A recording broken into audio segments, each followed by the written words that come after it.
সবাইকে স্বাগত আমাদের এমবি কোচিং ক্লাসে।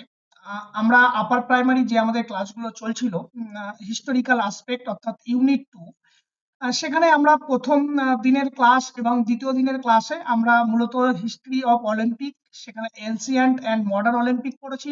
এছাড়াও আমরা আমাদের দ্বিতীয় ক্লাসে আমরা এশিয়ান গেমস ও কমনওয়েলথ গেমস নিয়ে আমরা বিস্তারিত কথা বলেছি। আজকে আমরা ঠিক তারপরে যে সিলেবাসের যে পাঠটুকু আছে, physical education in India recent development, ঠিক এই পার্টটাকে আমরা জানবো। এবং সেই সাথে আমরা জানবো হচ্ছে এই শুধুমাত্র ইন্ডিয়া না, এবং আমাদের ওয়েস্ট বেঙ্গল অর্থাৎ আমাদের এই যে শারীর শিক্ষার যে বিকাশ, এই যে আজকের দিনে আমরা শারীর শিক্ষা যে জায়গায় দাঁড়িয়ে আছি, কিভাবে তার সূচনা হলো, সেখানে ভারতবর্ষের সাথে সাথে আমরা ওয়েস্ট বেঙ্গলটাকেও আজকে জানার চেষ্টা করব আজকের ক্লাসে। এবং ক্লাসটা খুবই গুরুত্বপূর্ণ এবং খুবই ইম্পর্টেন্ট একটা ক্লাস। তার কারণ বলি, কারণ এখানে পুরো শারীর শিক্ষার একদম সৃষ্টি থেকে বর্তমান দিনে শারীর শিক্ষার এই যে আজকের দিনে যে রূপ শারীর শিক্ষায় আমাদের কাছে এসছে, আমরা যেটাকে উপলব্ধি করতে পারছি বা আমরা যেটাকে বর্তমানে শারীর শিক্ষাকে হিসাবে যেটাকে জানছি, সেই শারীর শিক্ষা যখন সৃষ্টি হয়েছিল, তার যে বীজ বপন করা হয়েছিল, কিভাবে সেই শারীর শিক্ষাটা শুরু হয়েছিল, তাই নিয়েই আমরা বিস্তারিত কথা আমরা বলবো। সেটা গোটা ওভারঅল ভারতবর্ষের আসপেক্টে আমরা বলবো।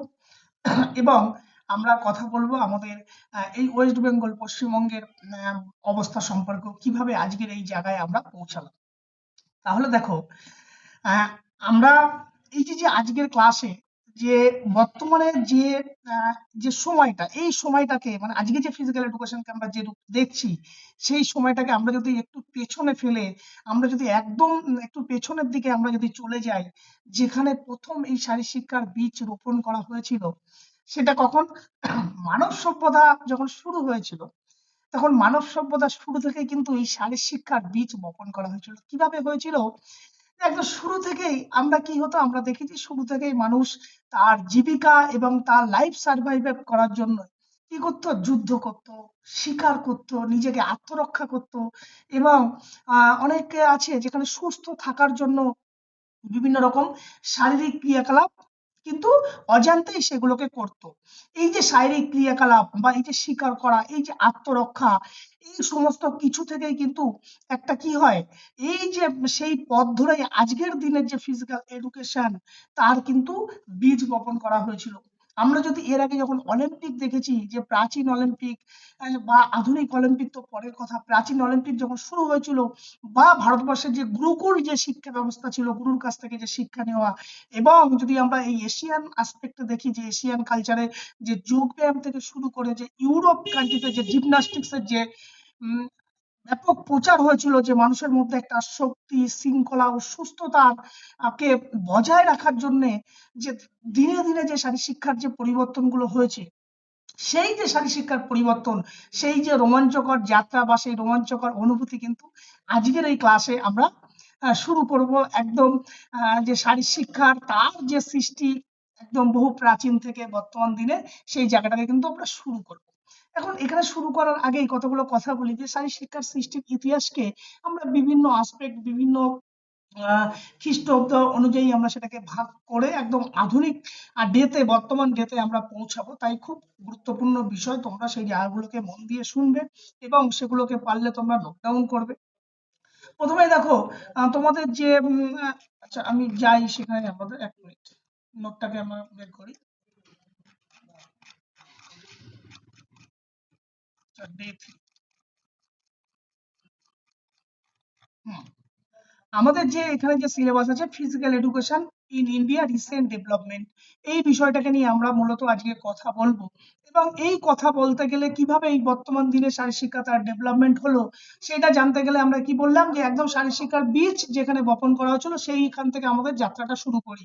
সেই অর্থে আমরা পড়বো হিস্ট্রি অফ ফিজিক্যাল এডুকেশন, অর্থাৎ ভারতবর্ষের শারীর শিক্ষার ভারতবর্ষের শারীর শিক্ষার ইতিহাস, কিভাবে ভারতবর্ষ শারীর শিক্ষায় এই আজকের যে পোশাক, আজকের দিনে যে আমরা যে শারীরিক শিক্ষা সম্পর্কে এত বড় বড় কথা, স্পোর্টস ইন্ডাস্ট্রি, ফিজিক্যাল এডুকেশন, বিভিন্ন প্রকার কলেজ, ইউনিভার্সিটি, বিভিন্ন প্রকার variety types of course, curriculum যেগুলো চলছে, বা নতুন নতুন গবেষণা, নতুন নতুন ইনফরমেশন যেগুলোকে আমরা পাচ্ছি, সেই সম্পর্কে আমরা যদি আজকের দিনে পৌঁছাতে চাই, তাহলে যাত্রাটা শুরু যেখানে হয়েছিল সেখানে আমাদেরকে পৌঁছানো দরকার।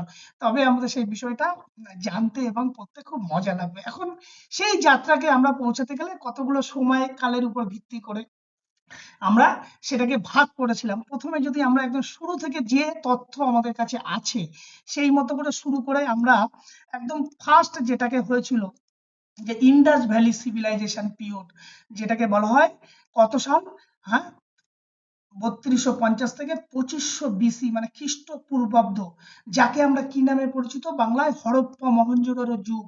সেই যুগ থেকে আমরা মূলত এই শারীর শিক্ষার নিধন হিসাবে, শারীর শিক্ষার সূত্রপাত হিসাবে, বীজ হিসাবে কিন্তু আমরা সেই সময়কাল থেকে পেয়ে থাকি। এখন এই যে হরপ্পা মহেঞ্জোদারো কিভাবে শারীর শিক্ষার বীজটা বপন করা হয়েছিল, যদিও আমাদের যে হরপ্পা মহেঞ্জোদারো সভ্যতার কাহিনী যখন ইতিহাসে আমরা পড়ি, সেখানে কিন্তু কোনো প্রকার কিন্তু লিখিত কোনো ডকুমেন্ট কিন্তু শারীর শিক্ষা সম্পর্কে, বা কোনো লিখিত ডকুমেন্ট কিন্তু কিছু ছিল না। কিন্তু যখন পরবর্তীকালে যখন এই হরপ্পা মহেঞ্জোদারো তার খনন কার্য যখন চালানো হয়, তখন দেখা যায় সেই খনন কার্য চালিয়ে সেখান থেকে যে সমস্ত অস্ত্র বা সে সমস্ত যন্ত্র বা শিলমোহর বা ভাস্কর্য যেগুলোকে আমরা পেয়েছিলাম, সেখানে কিন্তু সেই ভাস্কর্য বা সেই সমস্ত শিল মূর্তি থেকে কিন্তু পরিষ্কার বোঝা যায় যে সেই হরপ্পা মহেঞ্জোদারো যুগে কিন্তু বিভিন্ন প্রকার শারীরিক কার্যকলাপের স্পষ্ট ধারণা।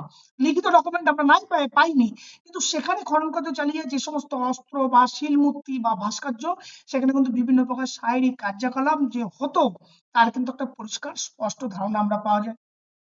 এবং সেই সাথে সাথে আমরা জানি এই সময় মূলত এই হরপ্পা মহেঞ্জোদারো সভ্যতায় মূলত কি হতো, শিক্ষার যে লক্ষ্য সেটা পূর্ণ হতো কি আমাদের যে ডেইলি লাইফ অ্যাক্টিভিটি, দৈনন্দিন জীবনযাপনের মধ্য দিয়ে। কিভাবে? এই যে আমরা যেমন শিকার করা, কৃষিকাজ করা, শ্রম দেওয়া, বিনোদনের মাধ্যমে সেখানে কিন্তু বিভিন্ন প্রকার রিক্রিয়েশন হতো। এগুলো কি, এই যে আমরা যখন কোনো শ্রম দিচ্ছি লেবারে, আর সুস্থ থাকার জন্য আমাদেরকে ওয়ার্ক করতে হয়, বা আমাদের শিকার করতে হয় যখন নিজেকে আত্মরক্ষার জন্য, এগুলো কি সব different kind of physical activity.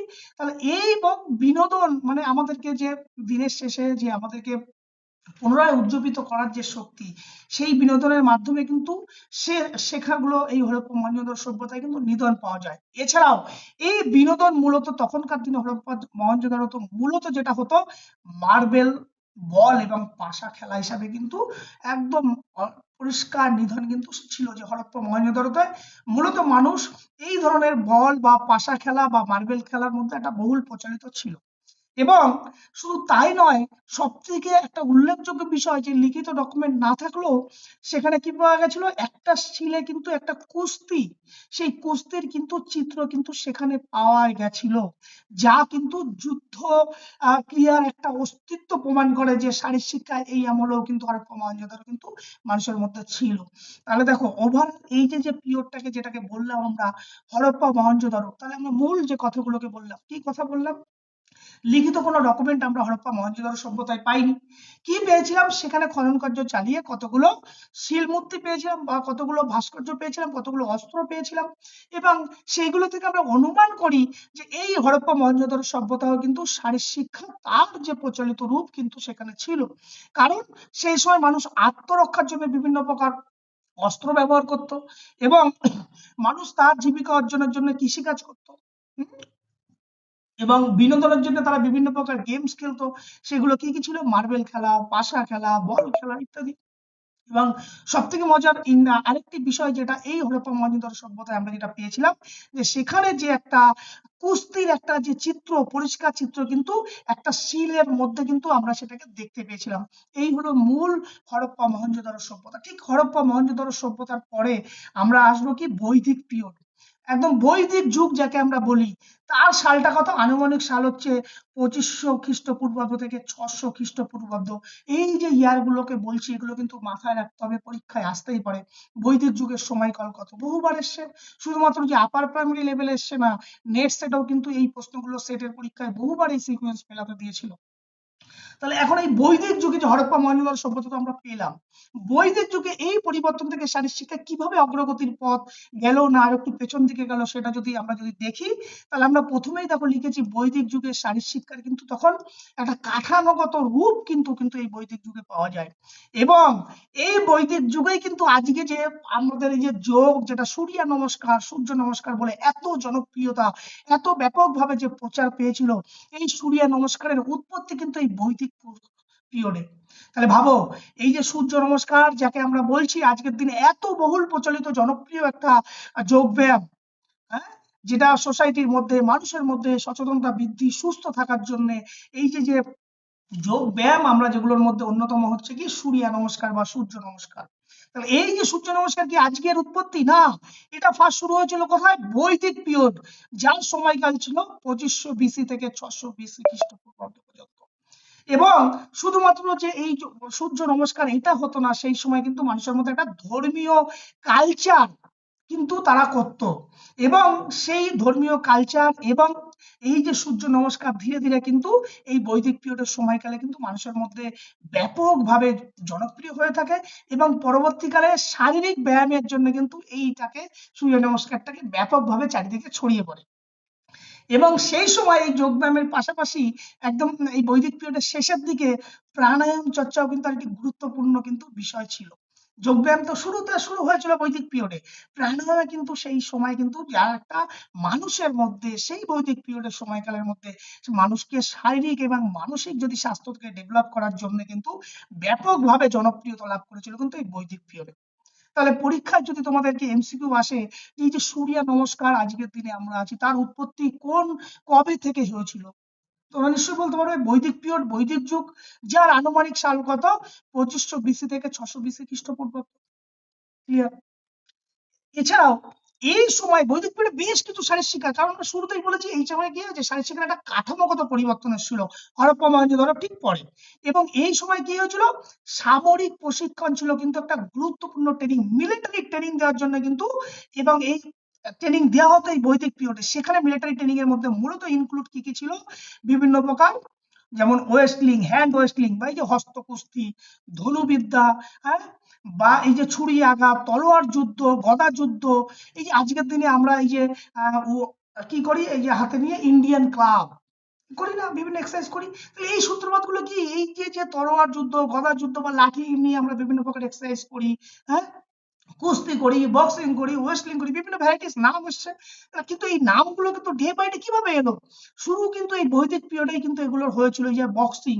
তাহলে এই সময় মূলত দেখো দুটো গুরুত্বপূর্ণ যুগ, সেই সময় তাহলে আমরা যেগুলোকে বললাম বৈদিক পিরিয়ডে কি হলো, মূলত সূর্য নমস্কার হলো, সেই সাথে সাথে শেষের দিকে কি হলো, প্রাণায়াম শুরু হলো, এবং গুরুত্বপূর্ণ বিষয় হলো আরেকটি, মিলিটারি ট্রেনিং কিন্তু প্রথম এই বৈদিক পিরিয়ডে প্রথম শুরু করা হয়েছিল।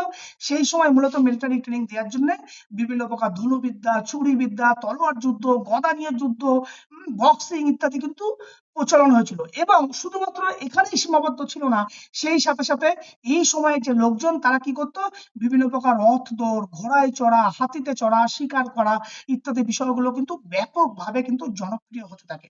এবং শুধু এখানে জনপ্রিয়, আর প্রাচীন অলিম্পিকে আমরা দেখেছি যেখানে নারীদের খেলাধুলার ক্ষেত্রে কিন্তু অংশগ্রহণের কোনো সুবিধা না থাকলেও এই বৈদিক পিরিয়ডে কিন্তু দেখা গেছে পুরুষ নারী উভয়ে কিন্তু বিভিন্ন প্রকার বল গেম তারা খেলতো।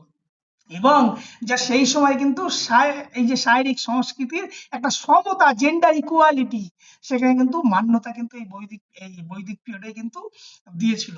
এবং সেই সাথে সাথে যে যোগ ব্যায়াম কিন্তু, এবং তার মানুষের যে স্পিরিচুয়াল এবিলিটি বা ইমোশনালকে ধরে রাখার জন্য বিভিন্ন প্রকার যোগ ব্যায়াম বা প্রাণায়ামও কিন্তু এই পিরিয়ডে কিন্তু শুরু হয়েছিল।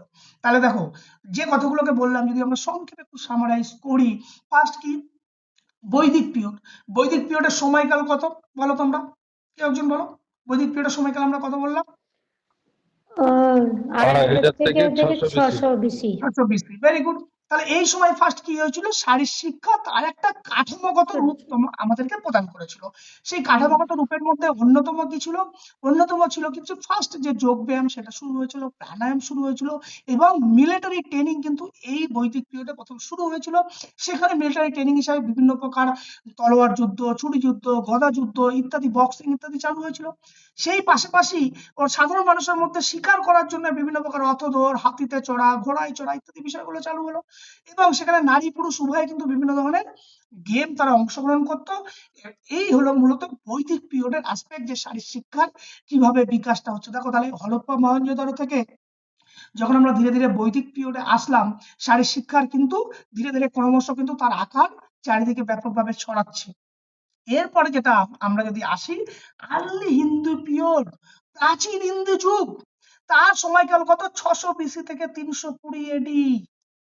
তাহলে এই যে প্রাচীন যুগে কিন্তু এইবার শারীর শিক্ষা কি হলো, বৈদিক পিরিয়ড থেকে যখন আমরা প্রাচীন যুগে এলাম, তখন কি হলো, এই যে বৈদিক পিরিয়ডে যে শারীরিক প্রশিক্ষণ শুরু হয়েছিল, সেই শারীরিক প্রশিক্ষণের উপর কিন্তু গুরুত্ব অনেক বাড়ানো হলো।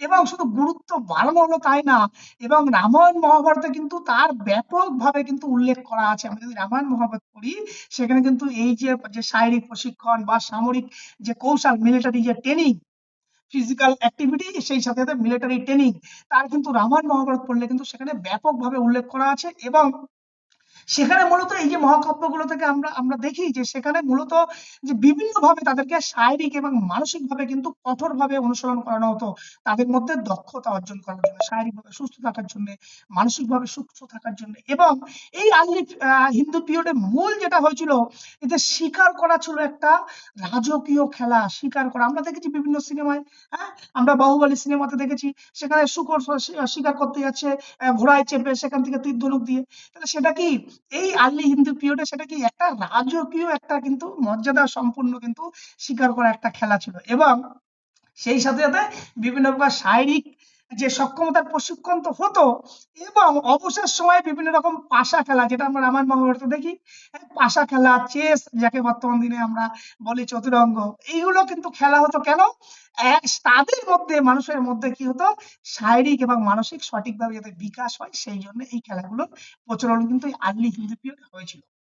এবং এই সময় আরো যেগুলো প্রচলিত হয়েছিল, যে বিভিন্ন প্রকার যুদ্ধ বা শারীরিক কৌশল, যার মধ্যে যে যুদ্ধগুলো বৈদিক পিরিয়ডে শুরু হয়েছিল, কুস্তি থেকে শুরু করে রথ চালানো এবং তীর ধনুক চালানো, এই বিষয়গুলো কিন্তু এই যে আর্লি হিন্দু পিরিয়ডেও কিন্তু চলতো। এবং মূলত সেগুলো কি হতো, মূলত যেগুলো বিভিন্ন প্রাণীর সাথে কিন্তু লড়াই করার উদ্দেশ্যে কিন্তু সেটাকে ব্যাপকভাবে চারিদিকে ছড়িয়ে পড়ে, এবং সেটাকে কিন্তু এই যে ফিজিক্যাল এডুকেশনে তার কিন্তু একটা কি বলবো, একটা গৌরবজনক কিন্তু একটা রূপ কিন্তু এই আর্লি হিন্দু পিরিয়ড দিয়েছিল। এখন এই আর্লি হিন্দু পিরিয়ড থেকে যদি আমরা ঠিক একটুখানি পরে হিন্দু পিরিয়ডের শেষের দিকে যাই, যেটাকে আমরা বলবো লেটার হিন্দু পিরিয়ড, যেটা 300 এডি থেকে 1000 এডি, যাকে আমরা উত্তর হিন্দু যুগ নামেও পরিচিত। এই উত্তর হিন্দু যুগে এইবার শারীর শিক্ষা একদম ব্যাপকভাবে কিন্তু সোসাইটির মধ্যে ছড়ালো। সেখানে বিভিন্ন বিশ্ববিদ্যালয় স্থাপন হয়েছিল। তার মধ্যে মূলত হচ্ছে এই যে আমরা তক্ষশিলা বা নালন্দা বিশ্ববিদ্যালয়, নিশ্চয়ই তোমরা নাম শুনেছো, সেখানে একটা বৃহৎ শিক্ষা কেন্দ্র কিন্তু গড়ে ওঠে। এখন এই বিদ্যালয়গুলোই তখন প্রধান কাজ ছিল কি, শুধুমাত্র যে বই ভিত্তিক শিক্ষা প্রদান করা কিন্তু এই বিশ্ববিদ্যালয়ের প্রধান কাজ ছিল না। মূলত তারা সেই সময় সেই বিশ্ববিদ্যালয়ের ছাত্রছাত্রীদের কি করেছিল, শারীরিক, মানসিক এবং নান্দনিক প্রশিক্ষণের উপর কিন্তু তারা ব্যাপকভাবে জোরদার প্রদান করেছিল। বর্তমান দিনে যে এডুকেশন সিস্টেম হয়েছে, সিলেবাস ওরিয়েন্টেড এডুকেশন, যে সিলেবাস আছে শুধু বই ভিত্তিক পড়াশোনা করো, কিন্তু দেখো যখন আমরা লেটার হিন্দু পিরিয়ডে দেখলাম, সেখানে কিন্তু এই যে শুধু সিলেবাস ভিত্তিক, বই ভিত্তিক পড়াশোনার উপরে কিন্তু গুরুত্ব ছিল না। তখন কি ছিল, মানুষের মধ্যে সঠিকভাবে শারীরিক, মানসিকের বিকাশের উপরে কিন্তু জোর দিয়েছিল। এবং সেই সময় পাঠ্যক্রমের মধ্যে এই যে নালন্দা বিশ্ববিদ্যালয়, পাঠ্যক্রমে কিন্তু সেই সময় অন্তর্ভুক্ত করা হয়েছিল কি, কুস্তি অন্তর্ভুক্ত করা হয়েছিল, ধনুবিদ্যা, এবং কিভাবে পাহাড়ে চলবো, আজকে যেগুলোকে আমরা রক ক্লাইম্বিং নামে পরিচিত। তাহলে এই প্রচলনগুলো কিন্তু সেই যে সময় লেটার হিন্দু পিরিয়ড, সেই সময় কিন্তু বিশেষভাবে পাঠ্যক্রমের মধ্যে কিন্তু সেগুলোকে অন্তর্ভুক্ত করা হয়েছিল। এবং এই নালন্দা বিশ্ববিদ্যালয়ে যে সমস্ত ছাত্রছাত্রীরা ছিল, প্রত্যেকের জন্য কি ছিল, সাঁতার, শ্বাস ব্যায়াম, যোগ ব্যায়াম। শ্বাস ব্যায়াম মানে প্রাণায়াম, যোগ ব্যায়াম মানে এই যে বিভিন্ন প্রকার যোগী এক্সারসাইজ বা সূর্য নমস্কার। কিন্তু এখন সবার জন্য কম্পালসারি ছিল, এগুলোকে করতেই হবে। এবং শিক্ষার্থীদের যাতে স্বাস্থ্য এবং সক্ষমতা এবং তাদের মধ্যে শৃঙ্খলা বজায় রাখে, সেই জন্য তাদের নিয়মিত খাদ্য অভ্যাস, অর্থাৎ তাদের মধ্যে ডায়েট প্ল্যান, দীর্ঘ সময় ধরে হাঁটা এবং বিভিন্ন যে ডেইলি ওয়ার্ক অ্যাক্টিভিটির উপর কিন্তু বিশেষভাবে জোর দেওয়া হয়েছিল।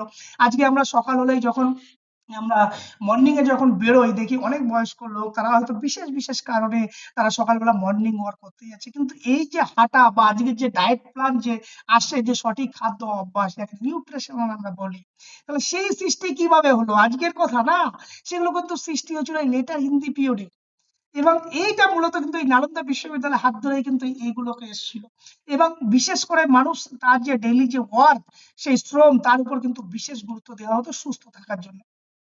এরপরে যখন এই যে গুপ্ত সাম্রাজ্য, এই সময় যখন গুপ্ত সাম্রাজ্যের শাসকরা কি হলো, তারা কিন্তু শারীর শিক্ষাকে আরো বেশি গুরুত্ব দিয়ে তারা সেই বিষয়টিকে দেখলো এবং শারীর শিক্ষাকে গুরুত্ব সহিত কিন্তু তারা একটা স্বীকৃতি প্রদান করলো।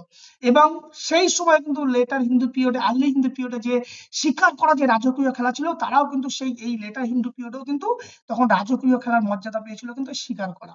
এবং তখন মূলত এই যে মোরগ যুদ্ধ, হাতির যুদ্ধ, মহিষের যুদ্ধ ছিল কিন্তু জনপ্রিয় খেলা লেটার হিন্দু পিরিয়ডে।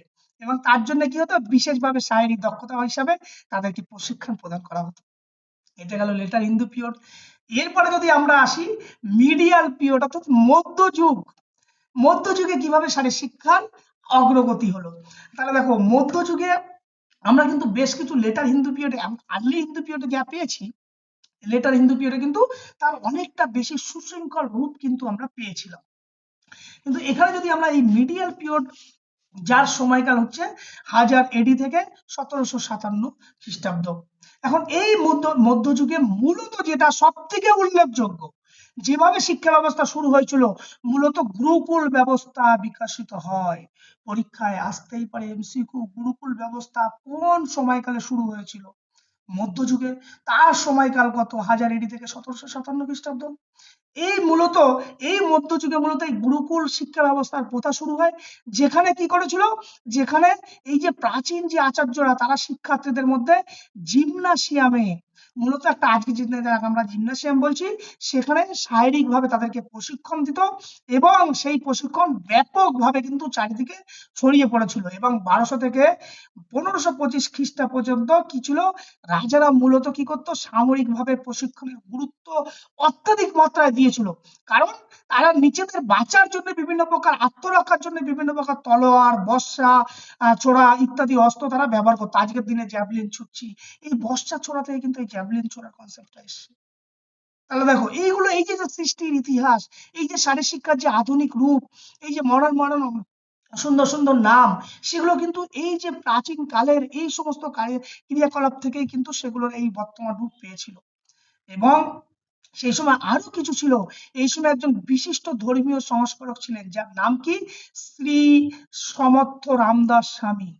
তিনি কি করেছিল, তিনি মূলত শারীর শিক্ষার গুরুত্ব উপলব্ধি করেন। করে শুধু এই নয়, তিনি 1200 বার সূর্য নমস্কার করতেন। 1200 বার, ইমাজিন করো, 1200 বার সূর্য নমস্কার করতেন। এবং তিনি জাতীয়ভাবে, জাতীয় মিন্স মানে ওই সময়কালে শারীরিক সচেতনতা বৃদ্ধির জন্য তিনি বিভিন্ন প্রকার কাজ কিন্তু শুরু করেন। তাহলে দেখো, ওই যে উল্লেখযোগ্য ব্যক্তি, যিনি একটা ধর্মীয় সংস্কারক ছিলেন, তাহলে মানুষের সুস্থ থাকার জন্য তিনি কিন্তু এই শারীর শিক্ষার প্রচার ব্যাপকভাবে চারিদিকে ছড়িয়ে দিয়েছিলেন। এবং নিজে কিন্তু 1200 বার কিন্তু সূর্য নমস্কার তিনি করতেন।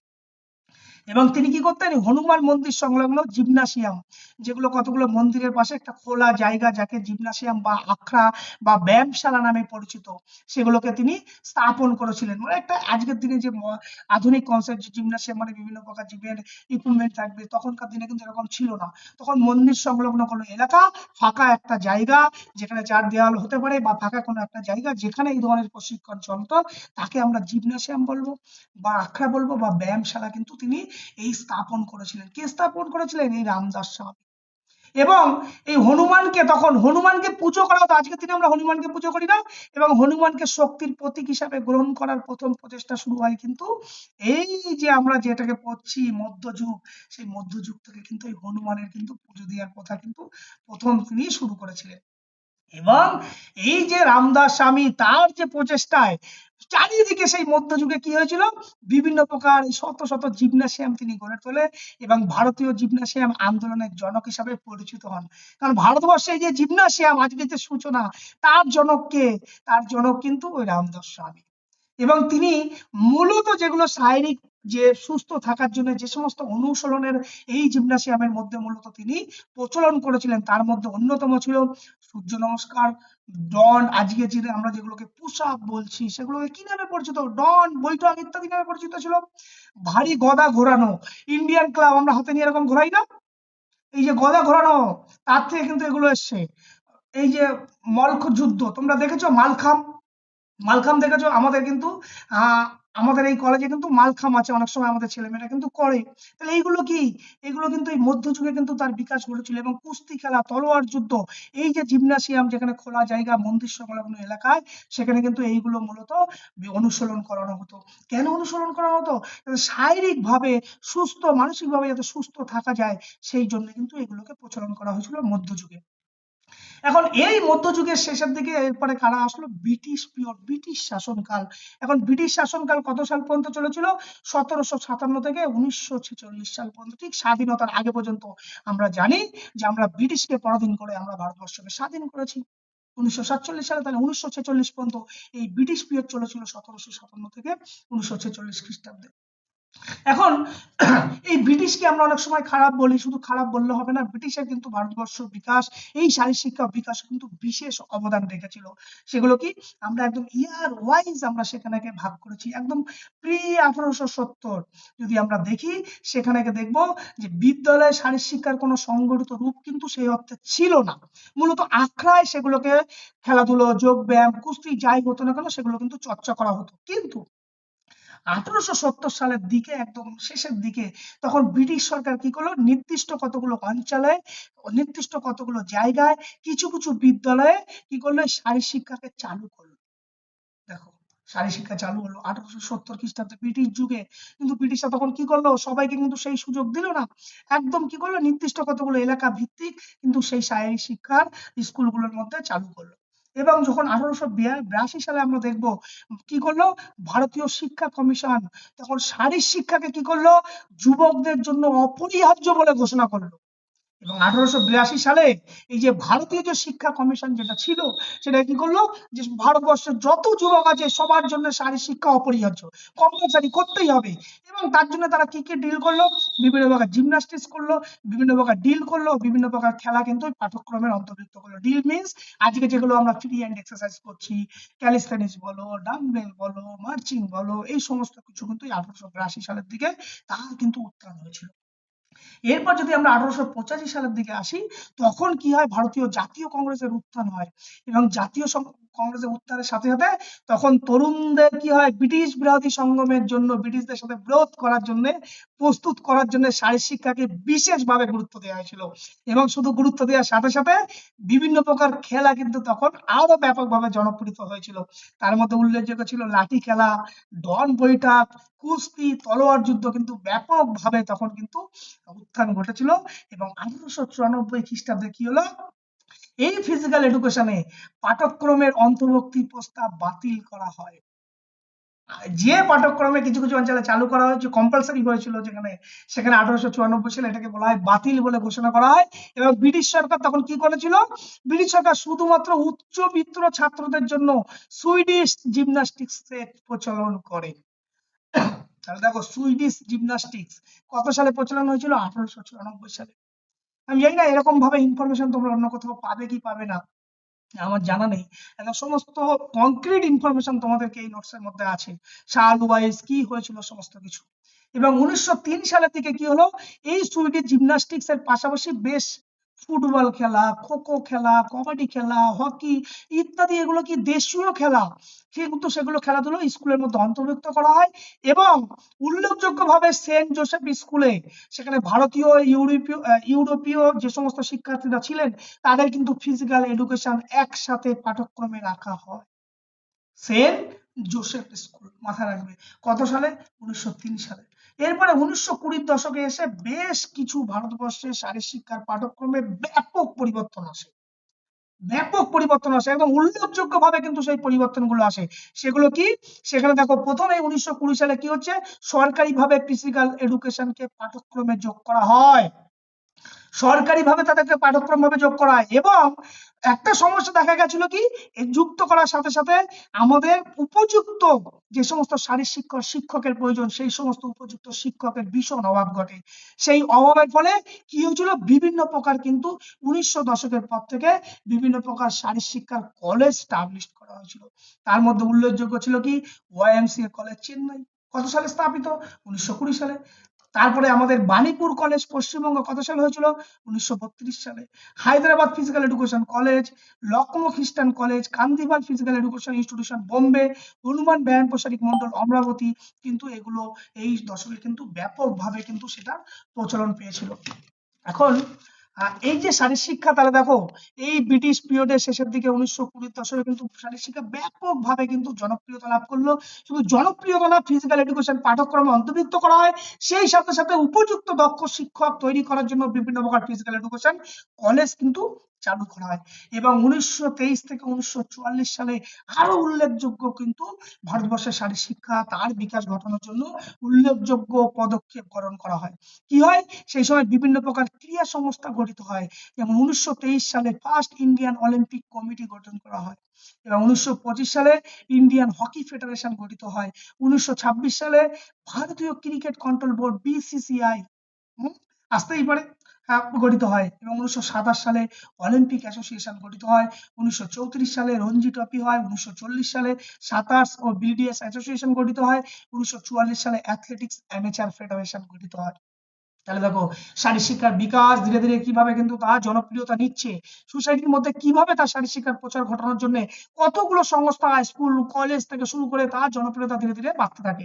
এবং উল্লেখযোগ্য ভাবে 1932 সালে গুরু সদয় দত্ত, যিনি কি করেছিল, এই ব্রিটিশদের থেকে রক্ষা করার জন্য 1972 সালে ব্রতচারী আন্দোলন তিনি শুরু করেন, এবং তাদের মধ্যে, ছাত্রছাত্রীদের মধ্যে, সোসাইটির মধ্যে, তাদের মধ্যে শারীরিক ও নৈতিক এবং সাংস্কৃতিক শিক্ষাকে একত্রিত করে বিভিন্ন ধর্মীয় ক্রিয়াকলাপকে তারা অনুশীলন শুরু করে। এবং এই অনুশীলন শুরু করার সাথে সাথে সেখানে মূলত কি হতো, বিভিন্ন প্রকার রিক্রিয়েশনাল অ্যাক্টিভিটি, লোকনৃত্য বা মার্শাল আর্ট কিন্তু তার অন্তর্ভুক্ত ছিল। তাহলে এই যে 1932 সালে এই যে কি আন্দোলন শুরু হয়, ব্রতচারী আন্দোলন, কে করেছিল? গুরু সদয় দত্ত। এবং 1946 সালে কি হয়েছিল, হনুমান ব্যায়াম প্রসারিক মন্ডল এবং অখিল মহারাষ্ট্র ফিজিক্যাল এডুকেশনের উদ্যোগে ভারতবর্ষের সর্বভারতীয় শারীর শিক্ষার একটা সম্মেলন হয়, সব যৌথভাবে মিলিত হয়ে একটা সম্মেলন হয়। এবং সেই সম্মেলনকে পরবর্তীকালে কি হয়, দেশপ্রেম ও স্বাধীনতার সঙ্গে যুক্ত করা হয় 1946 সালে, ব্রিটিশের অত্যাচারকে বাঁচানোর জন্য।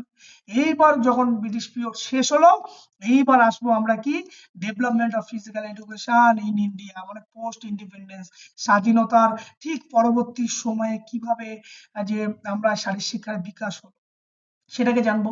বিকাশ এইটা জানার আগে তোমাদের বলো, যে পর্যন্ত হলো সেই পর্যন্ত কি তোমাদের বিষয়গুলোকে কি মাথার মধ্যে ঢুকেছে?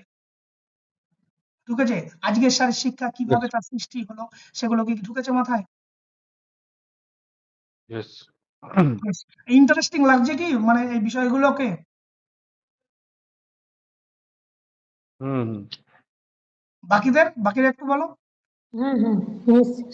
বেশ, এইবার দেখো, এটা তো হলো একদম ব্রিটিশ পিরিয়ড। যখন এরপরে যখন আমরা স্বাধীনতা পেলাম, ভারতবর্ষ যখন স্বাধীনতা দখল করলো, সেই টাইমে স্বাধীনতার পরে ভারতবর্ষ কি, ব্রিটিশ পিরিয়ড থেকে যখন ভারতবর্ষ পরাধীন রাষ্ট্র থেকে যখন স্বাধীন রাষ্ট্রে পরিণত হলো, তখন কিভাবে শারীর শিক্ষাকে প্রচার করলো? তখন ফার্স্ট আমরা যদি 1946 একদম শেষের দিকে কি করব, সেই টাইমে কি হলো, মূলত শারীর শিক্ষার লক্ষ্য উদ্দেশ্য সম্পর্কে সঠিকভাবে লেখা হয়, যে শারীর শিক্ষা কেন হবে, কি দরকার, কি প্রয়োজন সোসাইটিতে, এবং তার লেখা হলো। এই যে লেখা হয়েছিল কখন, এই যে যে মিলিত সম্মেলন হয়েছিল হনুমান ব্যায়াম মণ্ডলী এবং অখিল মহারাষ্ট্র ফিজিক্যাল এডুকেশনের যে একটা সর্বভারতীয় সম্মেলন হয়েছিল, সেখানে কিন্তু এই শারীর শিক্ষার লক্ষ্য উদ্দেশ্য সম্পর্কে পরিষ্কার একটা চিত্র তারা লেখা ছিল। কিন্তু যদিও সেটা লেখা হলেও তার কোনো বাস্তব পদক্ষেপ কিন্তু কোনো সময়ই নেওয়া হয়নি। তারপর যখন স্বাধীনতা লাভ করলে প্রথম 1948 সাল, স্বাধীনতার পরবর্তী ইয়ার্স, তখন কি করলো, কেন্দ্রীয় সরকার একটা কমিটি গঠন করলো, যার নাম কি, যার নাম হচ্ছে তারাচাঁদ কমিটি গঠন করে। এবং এই কমিটি গঠন করে কি করে এবং তার কাজ কি প্রতিটি রাজ্যে ফিজিক্যাল এডুকেশন সরকারি কলেজে স্থাপন করেন এবং ফিজিক্যাল এডুকেশনের 1 বছরের ডিপ্লোমা কোর্স চালু করা হয়। ফার্স্ট তারাচাঁদ কমিটি গঠন করা কত সালে? 1948। গঠন করে তার কাজ কি ছিল? প্রত্যেকটা রাজ্যে একটা সরকারি ফিজিক্যাল এডুকেশন কলেজ স্থাপন করা এবং 1 বছরের একটা ডিপ্লোমা কোর্স যাতে উপযুক্ত শারীরিক শিক্ষার প্রশিক্ষক আমরা তৈরি করতে পারি তার প্রচলন করেছিল। তারপর 1953 সালে কি হয়? রাজকুমারী অমৃতকর কোচিং স্কিম চালু হয়, যেখানে কি হয়? উপযুক্ত প্রশিক্ষক গড়ে তোলার জন্য কিন্তু এই রাজকুমার অমৃত কাউর কোচিং স্কিম চালু করা হয়। কত সালে? 1953। বহুবার এসছে এমসিকিউ যে রাজকুমার অমৃত কাউর কোচিং কত সালে চালু হয়? 1953 সালে। 1954 সালে কি হয়? তখন এখানে একটা উপদেষ্টা বোর্ড বা কমিটি গঠন করা হয়, ভারতীয় ক্রীড়া পরিষদ গঠিত হয় এবং ভারতবর্ষের উল্লেখযোগ্য যেটা জে.কে ভোসলের নেতৃত্বে প্রথম ন্যাশনাল ডিফেন্স স্কিম চালু করা হয়। কত সালে? 1954, যাকে আমরা কি বলি? এনডিএস। ফুল ফর্ম আসতেই পারে, এখানে লেখা নেই, তোমরা এখানে যদি এটাকে নোট করে নাও। NDS এনডিএস অনেকবার প্রশ্ন আসছে, ন্যাশনাল ডিফেন্স স্কিম। কে এটাকে করেছিল? জে.কে ভোসলে। JK ভোসলে। এটাকে মাথায় রাখবে।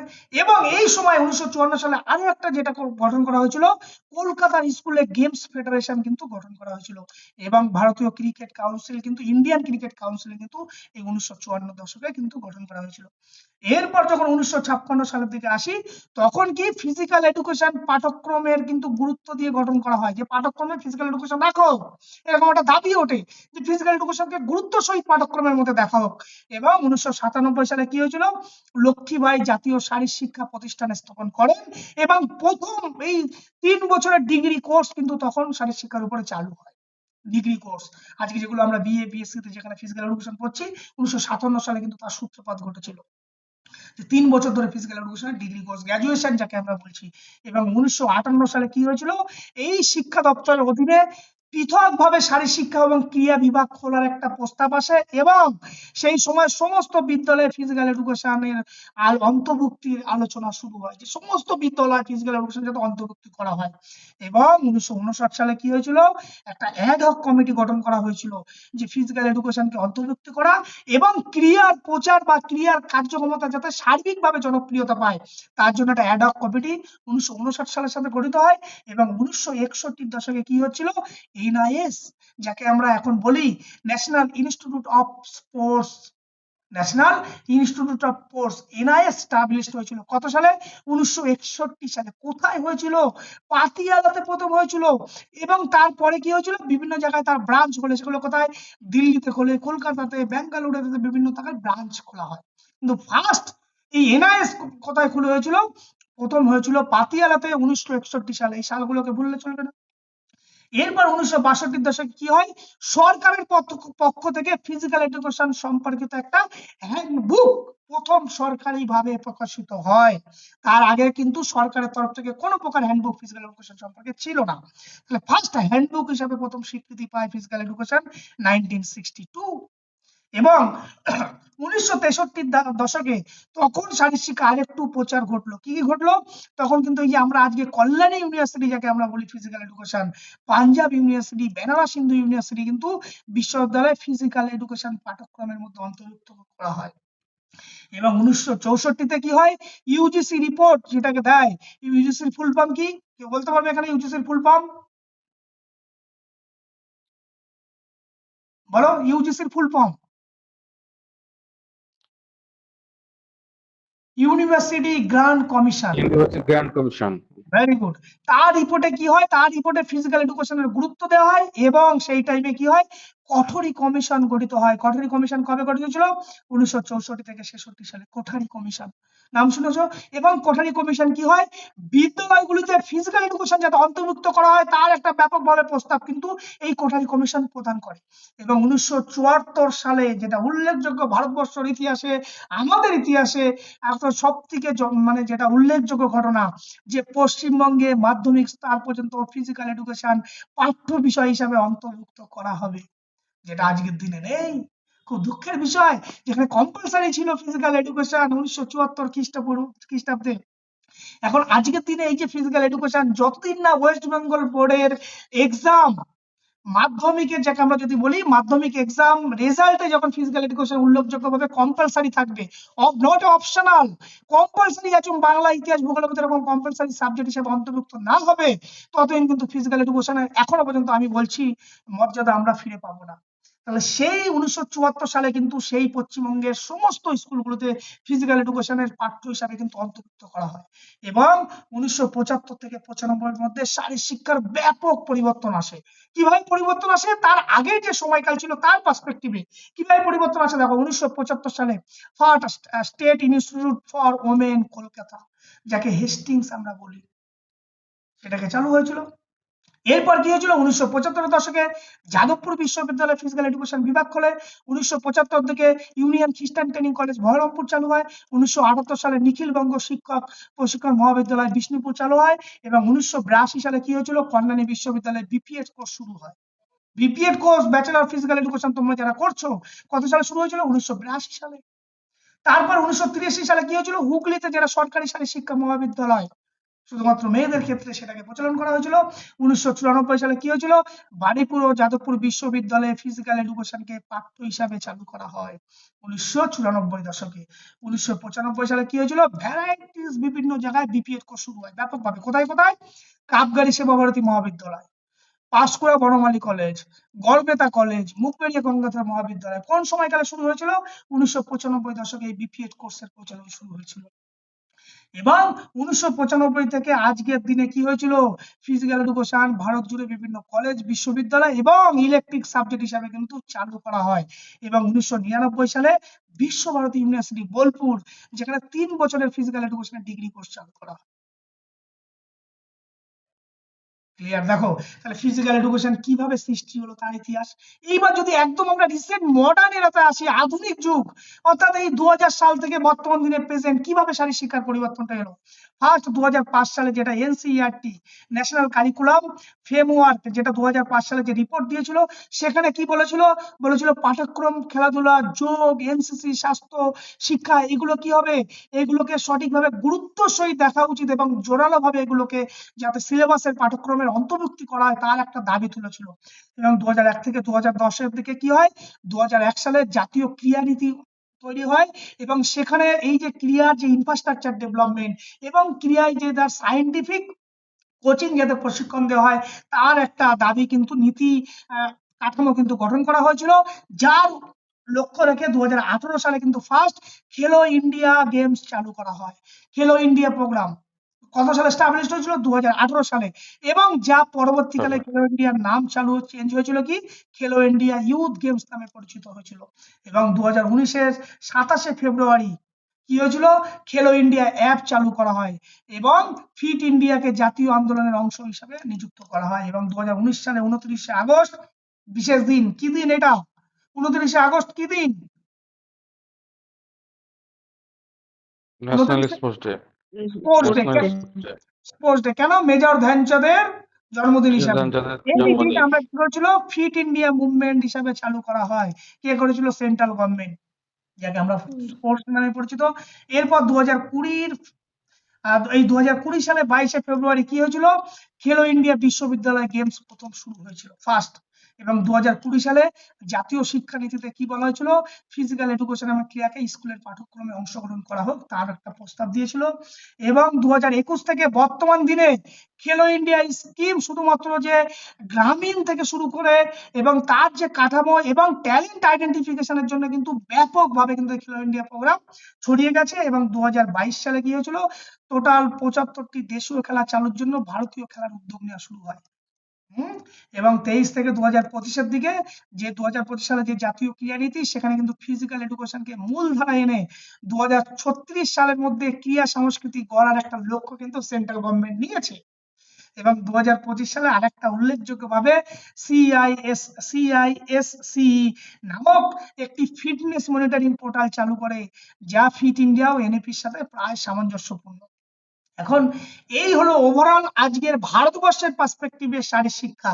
তাহলে দেখো শারীর শিক্ষার বীজ যেখানে বপন করেছিল, আজকে যে বীজ আমরা যেগুলোকে পড়ছি, আজকে ফিজিক্যাল এডুকেশনের এত কলেজ, এত training, BPEd course, MPEd course, PhD, research, MPhil, এই বিষয়গুলো তাহলে বীজটা কোথা থেকে শুরু হয়েছিল, সেই জায়গাটা কি তোমাদের কিছুটা কি বোঝা গেল? বাকিটা তোমরা নোটস থেকে পড়ে নেবে। বলো, বোঝা গেছে? বা সেটাকে কি তোমরা আহ গল্পের মতো করে তোমাদেরকে বলা হলো, সেই বিষয়টা কি তোমাদের মাথার ভিতর ঢুকেছে? বোঝা গেছে। বেশ, আমরা কথা বলে নিই, তারপরে বাকি কথা বলবো। এবার যদি আমরা এই শুধুমাত্র ভারতবর্ষের পার্সপেক্টিভকে ছেড়ে দিয়ে আমরা যদি ওয়েস্ট বেঙ্গলকে দেখতে চাই, যে ভারতবর্ষের যে পশ্চিমবঙ্গের শারীর শিক্ষার বিকাশটা কিভাবে হলো, আমরা এই যদি আমরা দেখি যে এই প্রথম যে আমরা যদি প্রি ইন্ডিপেন্ডেন্স পিরিয়ড অর্থাৎ বিফোর 1947, সেই টাইমে কিভাবে পশ্চিমবঙ্গের শারীর শিক্ষাটাকে ছড়িয়েছিল। মূলত এই টাইমে কি হয়েছিল, বিভিন্ন প্রকার আখড়া, সাংস্কৃতিক কুস্তি এবং দেশীয় খেলা যেমন কবাডি, খোখো ইত্যাদি প্রচলিত ছিল ব্যাপকভাবে, যেমন 1947 এর বিফোর ইন্ডিপেন্ডেন্স, স্বাধীনতার আগে। এবং সেই টাইমে কি হয়েছিল, ব্রতচারী আন্দোলন চলতো। কে করেছিল? গুরুসদয় দত্ত। কত সালে? 1932। এবং শারীর শিক্ষার একটা যে সমন্বয় মানুষের মধ্যে, জাতীয়ভাবে সেই সমন্বয় ঘটানোর চেষ্টা করে। এবং 1932 সালের দিকে কি হয়েছিল, জেমস বুকানন কি করেছিল, কলকাতায় ফিজিক্যাল ট্রেনিং সেন্টার প্রতিষ্ঠিত করে ফার্স্ট। এটা আসবো, এর অনেক ইতিহাস আছে, যাকে আজকের দিনে আমরা বাণীপুর নামে পরিচিত। 1932 সালে ফার্স্ট কিন্তু জেমস বুকানান কলকাতায় ফিজিক্যাল ট্রেনিং সেন্টার প্রতিষ্ঠিত করে। এবং করার পর আমরা যদি এরপরে শারীর শিক্ষার খুব একটা বিকাশ হয়নি, পোস্ট ইন্ডিপেন্ডেন্স অর্থাৎ স্বাধীনতার পরবর্তী সময়তে যদি আমরা একটু দেখি, সেখানে প্রথম সরকারি শারীর শিক্ষা কলেজ বাণীপুর 1956 সালে প্রতিষ্ঠিত হয়। হ্যাঁ, এবং এসআইপি হেস্টিং হাউস, যেটা 1975 সাল যাদবপুর বিশ্ববিদ্যালয়ে ফিজিক্যাল এডুকেশন পাঠ্যক্রমে কোর্স হিসাবে চালু হয়। এবং কল্যাণী কলকাতা বর্ধমান বিশ্ববিদ্যালয়ে বিপিএড এমপিএড কোর্স চালু কিন্তু হয়েছিল। এরপর কি মডার্ন এরাতে যদি আমরা দেখি, যে মধ্য উচ্চ মাধ্যমিক স্তরে ফিজিক্যাল এডুকেশন বাধ্যতামূলক হয় 1974 এর দিকে। পিএসসি তে এসএসসি তে ফিজিক্যাল এডুকেশন নিয়োগ করা হয়। খেলার জন্য রাজ্য সরকার বিভিন্ন খেলশ্রী প্রকল্প চালু করে, বিভিন্ন বিশ্ববিদ্যালয়গুলিতে পিএইচডি চালু করে। এছাড়াও রাজ্যে এআইইউ যেটা গেম চালু করা হয় এবং ন্যাশনাল যুব গেমস এর আয়োজন করা হয়। কিন্তু হ্যাঁ, এই যে উল্লেখযোগ্য যে জায়গাটা আমি আসছিলাম, ভাবলাম আছে কিনা, এটা হচ্ছে important physical education institution in West Bengal. যে সমস্ত ইনস্টিটিউশন গুলো এই শারীর শিক্ষা বিকাশের জন্য উল্লেখযোগ্য ভূমিকা করেছিল, এই যে বাণীপুর, এটা গভর্নমেন্ট কলেজ, কিভাবে এই যে government college of physical education Banipur, এর কতগুলো ইতিহাস আছে। ইতিহাসটা দেখো, 1932 সালে যখন পশ্চিমবঙ্গ সরকার এই ফিজিক্যাল ট্রেনিং সেন্টার প্রতিষ্ঠিত হয়, কে করেছিল? James Buchanan. কোথায় প্রতিষ্ঠিত করেছিল? হ্যাঁ, 26 বালিগঞ্জ সার্কুলার রোডে। প্রশ্ন আসতেই পারে, সেখানে কি করেছিল? তিনি একটি ভাড়া বাড়ি, কিন্তু ভাড়া ভিত্তিক একটা ভবন শুরু করে, সেখানে প্রথমে মাত্র 20 জন ছাত্র দিয়ে তিনি শুরু করেছিলেন। এবং এই যে শুরু করেছে 1932, এরপর 1938 সালে কি হলো, যুব কল্যাণের আওতায় আসে এবং নাম পরিবর্তন হয়। নাম পরিবর্তন করে রাখা হয় government college of physical education Bengal. দেখো বাণীপুরের নাম দেখো, প্রথমে ফিজিক্যাল ট্রেনিং সেন্টার ছিল 1932, তারপরে 1938 এটা যুব কল্যাণের আওতায় এলো। এসে নাম কিভাবে পরিবর্তন হলো? নাম পরিবর্তন হয়ে রাখা হলো government college of physical education Bengal হিসাবে হলো। এবং তখন সেটিকে স্থানান্তরিত করা হয় রামকৃষ্ণ সমাধি রোড, কলকাতা 11 নম্বরে। এবং সেখানে আসন সংখ্যা বাড়িয়ে 40টা করা হয়। এবং 40টা করানোর পর তারপর 1956 সালে এই যে first physical education training institution Bengal move করে কোথায়? বাণীপুর। কত সালে? 1956 সালে। 56। এবং 56, এবং এই বাণীপুর স্থানান্তরিত যেই হলো, সাথে সাথে তার নাম পরিবর্তন হলো। কি নাম হলো? Post graduate training college for physical education বাণীপুরে স্থানান্তরিত হলো। এবং তার আসন সংখ্যা বাড়িয়ে করা হলো 60। প্রথমে ছিল 20, তারপরে হলো 40, তারপরে হলো 60। তাহলে দেখো, এখান থেকে অনেকগুলো প্রশ্ন আসতে পারে। কি, পশ্চিমবঙ্গে প্রথম শারীর শিক্ষা ইনস্টিটিউশন কোথায়? যেটা হচ্ছে 1932 সালে ফিজিক্যাল ট্রেনিং সেন্টার প্রতিষ্ঠিত হয়েছিল। কে করেছিল? James Buchanan. তোমরা নিশ্চয়ই বাণীপুরে গেছো, সেখানে জেমস বুকাননের ছবি আছে, তোমরা ঢুকতেই দেখেছো। এবং তারপর সেটা কোথায় শুরু হয়েছিল? বালিগঞ্জ সার্কুলার রোডে। কতগুলো আসন সংখ্যা ছিল? 20টা। তারপরে সেটা যখন 1948 সালে যখন যুব কল্যাণের আওতায় আসার পর সেটাকে কি হয়? নাম পরিবর্তন হয় government college of physical education in Bengal. নাম পরিবর্তন হয়, এবং এই নাম পরিবর্তনের পরে সেখানে আসন সংখ্যা বাড়িয়ে 40 করা হয়। তারপর ফাইনালি 1956 সালে যেটা বাণীপুরে স্থানান্তরিত করিয়ে তার নামও পরিবর্তন করা হয় post graduate training college for physical education Banipur আজকের দিনে আমরা যাকে বলছি, এবং তার আসন সংখ্যা বাড়িয়ে 60 করা হয়। এছাড়াও আছে উল্লেখযোগ্য SIPW state institute of physical education for women কলকাতাতে, যেটা হেস্টিংস হাউস যাকে আমরা পরিচিত। সেখানে কি ফার্স্ট ওমেন মানে মহিলাদের জন্য শুধুমাত্র শারীরিক প্রশিক্ষণ শিক্ষা কলেজ হিসাবে কিন্তু প্রথম চালু হয়েছিল। এরপর চালু হয়েছিল কি Jadavpur university physical education department, কত সালে হয়েছিল? 1975 সালে। তারা 75। কি কি সালে অফার করেছিল? বিপিএড কোর্স, পরবর্তীকালে এমপিএ, তারপরে পিএইচডি কোর্স চালু হয়েছিল। এছাড়াও আছে Calcutta university, Visvabharati university, Bardhaman university, এবং সেখানে সবগুলো ইউজি পিজি কোর্স এবং পিএইচডি চালু হয়। এছাড়াও আছে কি Nikhilbanga teacher training institution, Mugberia college, Kapgari college physical education, তার বিভিন্ন ডিপ্লোমা কোর্স বা বিভিন্ন বিপিএড কোর্স বা বিভিন্ন প্রকার ডিগ্রি কোর্স কিন্তু চালু হয় কিন্তু এই সময়। এছাড়াও যদি আমরা আরেকটু যদি দেখি, খুব বেশি কি হয়ে যাচ্ছে? না স্যার, ঠিক আছে, করেন। এরপর যদি আমরা দেখি যে একটা contribution of important institution in India, ভারতবর্ষের এই যে শারীরশিক্ষা বিকাশের জন্য কোন কোন আমরা আমরা পশ্চিমবঙ্গে দেখে নিলাম যে কোন কোন ইনস্টিটিউশন বিশেষভাবে শারীরশিক্ষার অবদান রেখেছিল। যদি সার্বিকভাবে দেখি পশ্চিমবঙ্গের বাইরে, ওভারঅল যদি আমরা যদি দেখি যদি ভারতবর্ষে কিভাবে, ফার্স্ট যে কথা আমাদের না বললেই নয়, YMCA college of physical education কত সালে স্টাবলিশড হয়েছিল? 1920 সালে। সেখানে কি করেছিল? ভারতের প্রথম সংগঠিত শারীরশিক্ষা প্রশিক্ষণ কেন্দ্র হয়, যেটা কে করেছিল? এইচসি বাক হ্যারি ক্রো বাক দ্বারা প্রতিষ্ঠিত হয়েছিল। তারপরে কি 1957 সালে কি হয়েছিল? LNIP Lakshmibai national institute of physical education, যেটা আমরা গ্বালিয়র বলি, সেখানে কি হয়েছিল? প্রথম 3 বছরের বিপিএড কোর্স চালু করে এবং জাতীয় স্তরে সেটাকে স্বীকৃতি দেয়। এবং তারপরে কি 1961 দশকে NIS National institute of post পাতিয়ালাতে এস্টাবলিশড হয়। সেখানে মূলত সায়েন্টিফিক কতগুলো প্রিন্সিপালের উপর মেনে সেখানে প্রশিক্ষণ দেওয়া হতো, প্রশিক্ষক তৈরি করা হতো। এবং 1984 দিকে স্পোর্টস অথরিটি অফ ইন্ডিয়া স্থাপিত করা হয়েছিল। এবং 1961 দিকে Netaji Subhash national institute of sports NIS establish করা হয়েছিল। এবং NDA national anti doping agency 2005 সালে এস্টাবলিশ করা হয়েছিল। এবং ইন্ডিয়ান অলিম্পিক অ্যাসোসিয়েশন 1927 সালে। এবং স্পোর্টস ইউনিভার্সিটি 2000 থেকে প্রেজেন্ট বিভিন্ন প্রকার তারা যেগুলো কাজ করছে। খেলো ইন্ডিয়া স্কিম 2018, 2019-এ ফিট ইন্ডিয়া মুভমেন্ট। যদি এই কথাগুলোকে আগে বললাম বলে আর খুব বেশি কিছু বললাম না। এই হলো আজকে আমাদের ওভারঅল শারীরশিক্ষার বিকাশ। বর্তমান যে শারীরশিক্ষার রূপ আমরা দেখতে পাচ্ছি, বা যে শারীরশিক্ষার জন্য আমি আজকে তোমাদেরকে পড়াতে পারছি বা তোমরা আমার কথা শুনছো, সেই শারীরশিক্ষা শুরুর বীজ থেকে আজকে যে শাখা প্রশাখা বেরিয়েছে সেই পর্যন্ত আজকে আমরা জানলাম। এখন বলো, তোমাদের এই জানাটা কি তোমাদের ভালো লেগেছে নাকি সেটা বলো। তোমরা নিশ্চয়ই এগুলোকে জানতে, সেই জানাটাকে কি আরেকটু ভালো লাগলো? হ্যাঁ স্যার, ভালো লাগে। যদি Yes, লাগে sir. তাহলে সেটা আমার সার্থকতা। আর এখন আমরা এই যে বিষয়গুলোকে পড়লাম, হয়তো এই বিষয় রিলেটেড কিন্তু কনসেপচুয়াল আমি ইচ্ছা করে রেখেছি, বেশি না 10 থেকে 15টা মতো গুরুত্বপূর্ণ এমসিকিউ, একটু কনসেপচুয়াল, তোমরা ভেবে উত্তর দেবে রেখেছি আমি প্রশ্ন।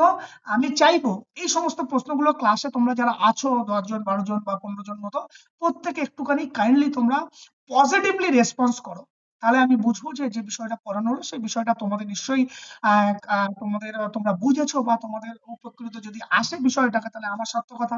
আদারওয়াইজ আমি এতক্ষণ ধরে এই 1 ঘন্টা ধরে তোমাদের কথা বলা বা বকা, তোমরা যদি সঠিক উত্তর না দিতে পারো তাহলে সেটা আমার ব্যর্থতা। কারণ আমি চাইবো সবাই একটু পজিটিভলি রেসপন্স করো। দেখো, প্রথম প্রশ্নটা আমি পড়ছি, তোমরা দেখো। In ancient India, one of the earliest form of organized physical education emphasis was, অর্থাৎ প্রাচীন ভারতে প্রথম নিয়মিত শারীর শিক্ষার অংশ হিসাবে কি ছিল? Competitive Olympic style athlete, Martial training, modern gymnastics, indoor volleyball. মানে মূলত কথাটা বলা হচ্ছে যে এই যে ভারতবর্ষে যে শারীর শিক্ষা যে প্রাচীন কাল থেকে যে শুরু হয়েছিল, মূলত কোন ধরনের প্রশিক্ষণ তখন দেওয়া হতো? বলো উত্তর। কি ট্রেনিং, ওটা কি? Martial Material. Training. Martial training, হ্যাঁ। Martial training, very good. Martial training, option B is the correct answer. Gurukul system কাজ করতো, হ্যাঁ? কি শিক্ষা দেওয়া হতো? গুরুকুলের যে শিক্ষা ব্যবস্থা, সেখানে মূলত কি ধরনের শিক্ষা দেওয়া হতো? ওই for holistic Holistic development development modifying B. Ethics. তাহলে B. আজকে এই যে হলিস্টিক ডেভেলপমেন্ট, আজকে আমরা যখন ফিজিক্যাল এডুকেশনের আধুনিক কনসেপ্ট হিসেবে আমরা বলছি for physical education for all-round development বা মডার্ন কনসেপ্টের টার্মোলজি হলিস্টিক ডেভেলপমেন্ট, কিন্তু এই প্রথা কিন্তু গুরুকুল ব্যবস্থা থেকে কিন্তু প্রচলন হয়েছিল, ভালো করে মাথায় রাখবেন। তাহলে option B is the correct answer. Question number 3, এখানে বলা হয়েছে আচ্ছা বাংলাটা বলছি তোমাদের সুবিধা হবে, কোন প্রাচীন ভারতীয় অনুশীলন কাজ ওয়ার্ল্ড ওয়াইড ভাবে কিন্তু ফিজিক্যাল এডুকেশন এবং ওয়েলনেস এর অংশ হিসাবে গ্রহণযোগ্য হয়েছিল? এই যে প্রাচীন কালে যে যে শারীর শিক্ষার যে বিভিন্ন ক্রিয়াকলাপ হয়েছিল সেটা কোথায় পরবর্তীকালে সারা ব্যাপকভাবে সেটাকে বিস্তৃতভাবে ছড়িয়ে পড়েছিল? কোন ধরনের অ্যাক্টিভিটি? আর্চারি, ওয়েটলিং, যোগ, yoga Yoga. C. Very good, option C very good. Yoga এরপর আসি কোশ্চেন নাম্বার 4, যেখানে বলছে আখড়া এবং যে ট্র্যাডিশনাল ওয়েস্টলিং যেটা সেন্টার আছে, যেখানে হচ্ছে pre modern in India mainly function, যেখানে এই যে মধ্যযুগে যেটা আখড়া হয়েছিল তার যে ট্র্যাডিশনাল বা এই আখড়াতে কি হয় বিভিন্ন প্রকার ট্র্যাডিশনাল অ্যাক্টিভিটি করা হয়েছিল, তার মূলত কেন্দ্র ছিল কি জন্য, কি ধরনের ট্রেনিং সেখানে করানো হতো মূলত আখড়া গুলোতে? Centre of That's physical, called physical, moral and social training. B. Social very good, very good. Question number 5, এই যে ব্রিটিশ কলোনিয়াল রুল, যেটাকে এই যে একটা ব্রিটিশ শাসনকালে যেটা হচ্ছে কি যে ফিজিক্যাল এডুকেশন চালু করার ক্ষেত্রে গুরুত্বপূর্ণ ভূমিকা রেখেছিল কিসের? মিশনারি এবং মিশনারি স্কুল কলোনিয়াল। এবং colonial college. Very good. Question number 6, স্বাধীন ভারতের প্রথম বড় ফিজিক্যাল ইনস্টিটিউশন কোনটি? স্বাধীন স্বাধীন ভারত। ভারতের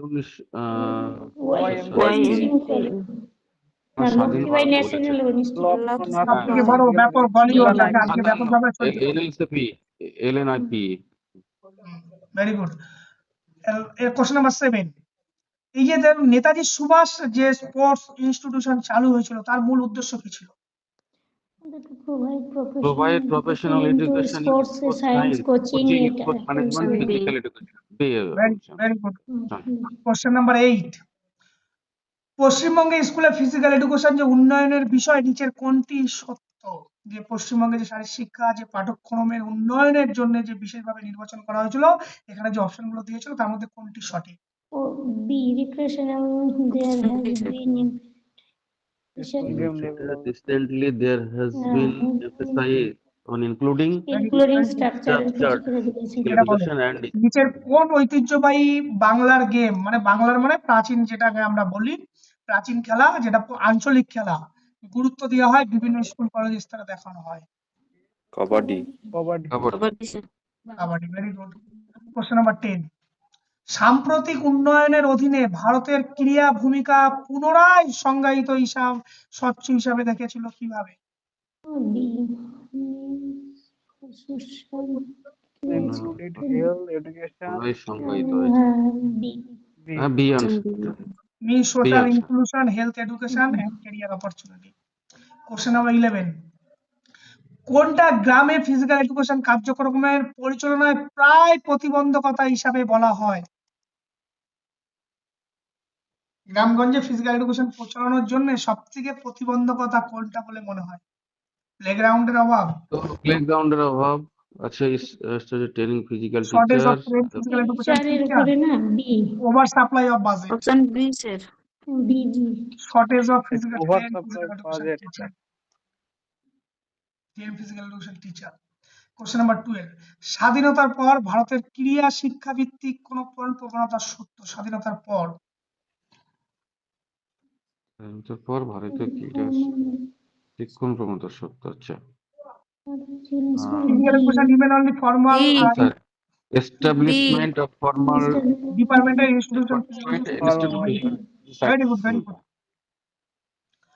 নেক্সট, এখানে বলো, এখান থেকে বলি, কোন সংস্থা ভারতের জাতীয় স্তরে ক্রীড়া এবং উচ্চমানের খেলোয়াড় উন্নয়নের দেখভাল করে যা পশ্চিমবঙ্গের মতো রাজ্য তার প্রভাব ফেলে? এসজিএফ, সাই Sai. SCG. SI. এসিজির ফুল ফর্ম কি? School games federation of India. আচ্ছা, ফেডারেশন অফ ইন্ডিয়া। জাতীয় স্তরে খেলা ন্যাশনাল ইন্টারন্যাশনাল টিম কোথায় যায়? কোন সংস্থা? SI. Sai. Number 14, SGF school game. পশ্চিমবঙ্গে মহিলা অংশগ্রহণ বাড়াতে কোন উদ্যোগ বিশেষভাবে কাজ করে? মহিলাদের অংশগ্রহণ বাড়াতে হবে। Inclusive program, B, state B, level sir. State level. State level policy policy and program inclusive program, under B. Department of Youth and Sport. Very good, option B. Question number 15. Which of the following নিচের কোন বিবৃতি ভারতের ও পশ্চিমবঙ্গের আধুনিক বা বর্তমান শারীর শিক্ষার দৃষ্টিভঙ্গি? Physical education part of holistic education. B. B, Holistic B. Education is a part of holistic education, fitness, health, recreation, social development. Very good. Question number 16. সরকারি স্কুল কলেজ ছাড়াও ভালো করে বুঝবে পশ্চিমবঙ্গের কোন খাতে ক্রীড়া শিক্ষা প্রশিক্ষণের জন্য বাড়তি ভূমিকা তারা গ্রহণ করছে সরকারি স্কুল কলেজের অবদান ছাড়াও? Private sports academic and club. Very good. কারণ প্রাইভেট এই যে আমরা বিভিন্ন হ্যাঁ। খেলা হলে আমরা বিভিন্ন অ্যাড দেখি না, স্পন্সরশিপ দেখি না, খেলার এত টাকা কোথা থেকে আসে? বিভিন্ন স্পন্সরশিপ। তাহলে সেই স্পন্সরশিপ কারা দিচ্ছে? বিভিন্ন প্রাইভেট সেক্টর দিচ্ছে, প্রাইভেট ক্লাব দিচ্ছে। এখন বিভিন্ন প্রকার প্রাইভেট সেক্টর আছে, তারা কি করছে? বিভিন্ন প্রকার আলাদাভাবে তাদেরকে ট্রেনিং দিচ্ছে, খেলোয়াড় তৈরি করছে, ইনফ্রাস্ট্রাকচার ফ্যাসিলিটি তৈরি করছে। Question number 17. পশ্চিমবঙ্গের নেতাজি সুভাষ ইউনিভার্সিটির মতো প্রতিষ্ঠানগুলোর প্রধান সুবিধা কি?